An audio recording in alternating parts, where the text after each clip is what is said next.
Now, our investigation into Arias Cristobal's situation has revealed more arrests and ICE detainments, this time in Hamilton County. The sheriff's office has a 287G agreement with the U.S. Immigration and Customs Enforcement. That means deputies can identify people in the country illegally and pass them over to ICE for detainment.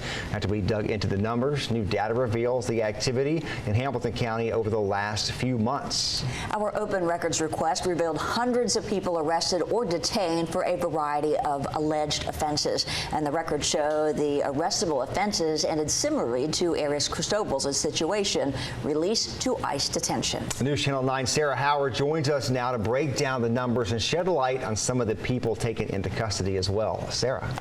Kim, Josh, these are the reports for more than 100 people in Hamilton County who have been arrested and then turned over to ICE since the beginning of this year.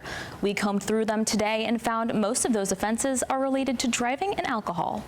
An open records request shows that since February 1st, 117 people in Hamilton County have been arrested and turned over to ICE. Walker and Dade counties had 13 and 7 ICE transfers. If you looked at what was stated initially by the administration, it said that they were going after bad actors, people who have felonies, people who are gang members connected part of the drug trade.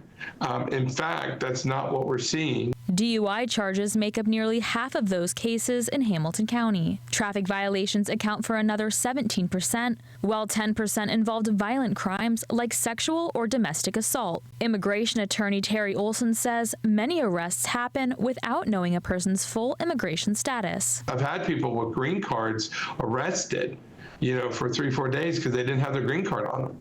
And I think we're going to see that again. Our records request showed most of those detained are from Guatemala, followed by Mexico and Honduras. Olson says once arrested, many are quickly sent to detention centers tied directly to immigration courts. Individuals being arrested, they're being detained, and they're being sent to an immigration court area that has a detention center at the same place right away, with the goal of most likely having them removed in about a month or so. Olson says this new wave of detainment is less about public safety and more about targeting anyone who might be undocumented, no matter how minor the offense. The priority is anyone and everyone. We reached out to every county in our area who have that agreement with ICE. Whitfield and Cherokee have not yet responded to us. Josh. Sarah, thank you. We brought you updates on this story since we first talked to the family. You can find all of our coverage on the homepage of our website, including an explanation on why her attorney says Arias Cristobal did not have a pathway to citizenship. Find all that plus the full interview with the family at newschannel9.com.